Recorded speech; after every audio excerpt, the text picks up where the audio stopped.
Hey guys, it's Renee Amanda from Book Girl Magic, and today I am talking Nappily Ever After by Trisha R. Thomas.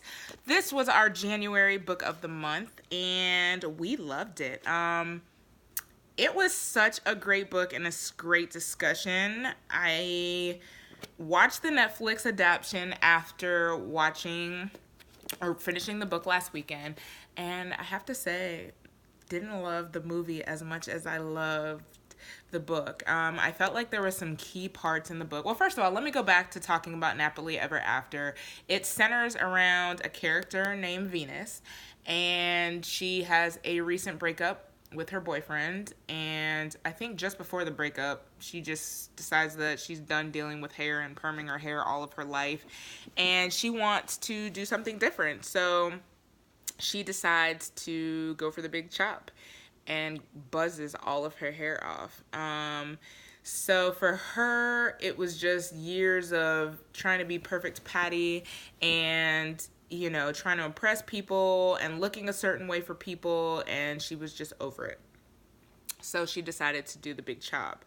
So this book kind of explores Venus breaking up with her boyfriend of 4 years, and then eventually, just getting readjusted to life as a single woman, as a woman with this new hairstyle, and trying to figure it out, because men aren't, falling all over her like they did when she had her long hair. So now it's an adjustment on how they treat her with her new hair, and it kind of makes her feel insecure in who she is. So trying to get adjusted to who she is as a person really made her, dig down deep and figure out how to love herself again as a single individual without a man and with no expectations, just loving life as is. And so the book follows her fiance Clint after their breakup, and then there's also another character named Candy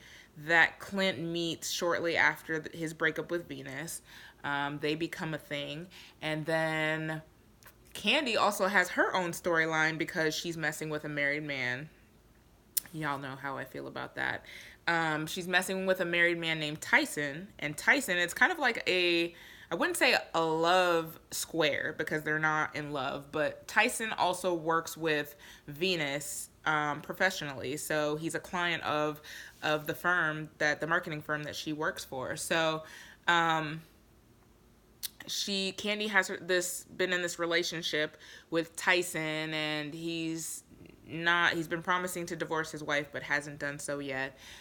So she's kind of over it and kind of has this one night stand with Clint and can't get him off her mind. So their relationship kind of develops. Tyson keeps popping back in the picture just as things are going well with her and Clint. So it's just an interesting story and a mix of characters. But I think with the movie comparison, there was no Candy, there was no Tyson, which for me were major characters in the storyline. So it just wasn't. It just wasn't everything that the book was. I loved the book and loved the story. In the movie, I wasn't really keen on Venus's love interest.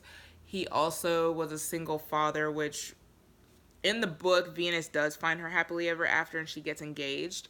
And I love the way that ended, showing that she too had moved on, like Clint moved on. So I was happy for that. She didn't really get that in the movie.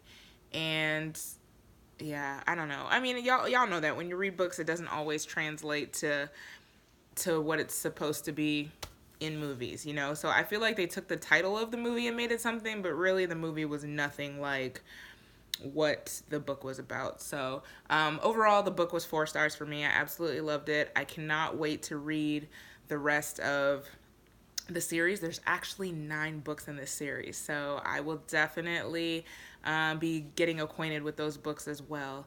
And I look forward to hearing your thoughts on the book or the movie, whether or not you saw them. So please be sure to comment below and let me know your thoughts. But other than that, hope you guys are having a great Friday.